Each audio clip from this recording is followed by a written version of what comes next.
Hello party people, this is Jeremy from Jambalaya Plays Games, and I'm here at the Starling Games booth looking at Archmage, and I'm talking to Tim, the designer of the game. So let's just find out a little bit about this. This is a big deal. I know people are waiting for this game, so let's just get right to it and get to the overview of the game. Cool. So Archmage is set in a fantasy universe, and unfortunately it's fallen on hard times. The map is going to start in its unexplored state where it's in ruins, so every game you're going to play with a modular setup other than the towns and the central tile, which is fixed. So your mage is going to travel around the map and interact with various things. We're actually going to start with an explanation of the magic system. Okay. So the hook of any good fantasy novel is a compelling magic system, and in Archmage that's composed of 6 interlocking spheres of magic, each of which have their own flavor. Yeah. They also have a specific relic that's associated with that can be used to trade to the mythic races, to return to them in favor in exchange for training you in their sphere of magic, or it can be used as the mana for casting your spells. So for example, if I went and traveled to the gnomes, they're way up here, hi gnomes, they are going to initiate followers for me if I trade them back the relics they're missing. So now I'm going to bring apprentices to stand in that area, because the board is divided into 6 fundamental areas, 6 advanced areas, and 6 master level spells. Wow. So then I'm going to search through my deck of 18 cards. Every player has the same 18 to find the spell that corresponds with the fundamental level, which is shown in bronze here, and the specific sphere, which is color-coded, also icon-coded for those who are colorblind, to show this is the level 1 or fundamental matter spell. And I'm going to add that to my tableau of player powers. So what's this over here? This is called your spell mantle. Okay. Things below are the active spells you have available. Okay. And when you cast them, you're going to move them above and pay the casting cost. So for fundamental spells, it's 1 relic of the specific type. So I would pay 1 yellow widget to cast that spell. Oh, wow. Okay. So if I fast forward a little bit in the game, I'm going to visit the elves and visit the dryads. I'm going to get more guys on my board and gradually build up that tableau of powers. Okay?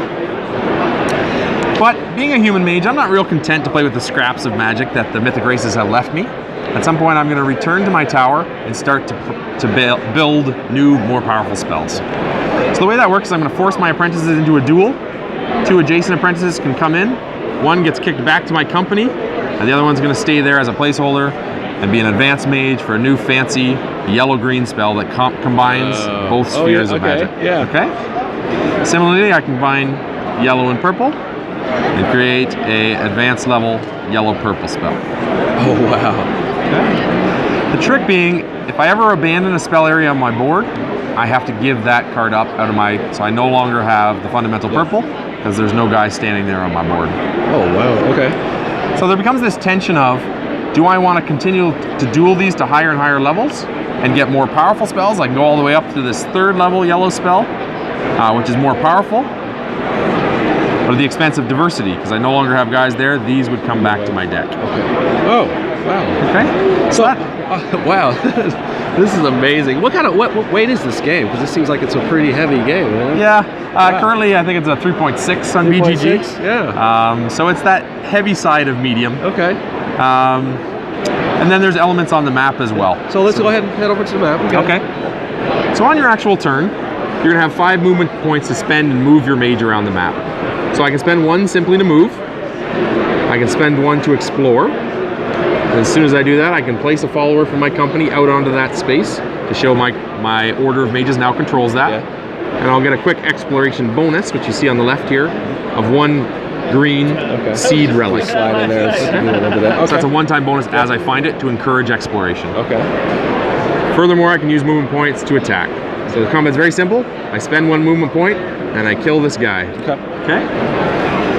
That guy does not come back to the company of available apprentices, though. It goes into the supply bag of that player, or into the common supply, and it's out of the game temporarily. Okay. I'm going to have to visit camps or towns to recruit more followers to my order of mages.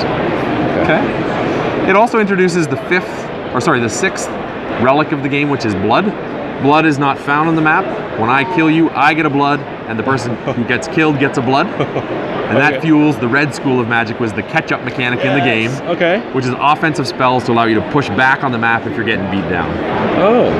So 5 sort of symmetric spheres, and then 1 asymmetric sphere. Wow. Okay. That's an amazing mechanic. Like a nice. I like it. It makes sense wise. You know, instead of just like a tacked on thing. Like. And then you're also thinking about where is my mage going to end. Right. So I showed you before. You're going to interact with the map where you end your 5 movements. Okay. So I can visit the races if I end on these central hexes here, and trade them their relic they desire in exchange for new apprentices. I can go to camps, which will get me new recruits. I can visit my tower to blend new magics. So there's 4 or 5 places you can end in the game, and they each have an affiliated action. Yes. The Journey's End action. Oh, wow. So the last thing to show you in the game, if we go back to this board quickly, is the timing mechanic for the game. The prophecy says when 6 planets align, a new Archmage will be crowned. So each turn you're going to move 1 planet closer to alignment, and you'll gather 1 relic of that type. So there is a slow trickle in of relics that's completely under your control, but it also acts as the timer for the game. When all 6 planets align in the center, then the game will be over. Wow, man. This game is really smart, man.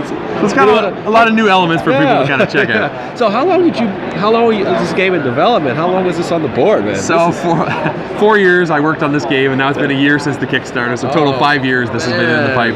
Wow, I can tell just by looking at this, this is well paid off. This is gonna, it's a heavy game, so that's kind of my interest. But I think we're going to end it there because we're going to go through the solo mode. Okay, can we do scoring real quick? We want to do scoring? Let's go ahead. Yeah, sorry. So scoring at the end of the game, you're going to score some points off your personal board based on your magical knowledge.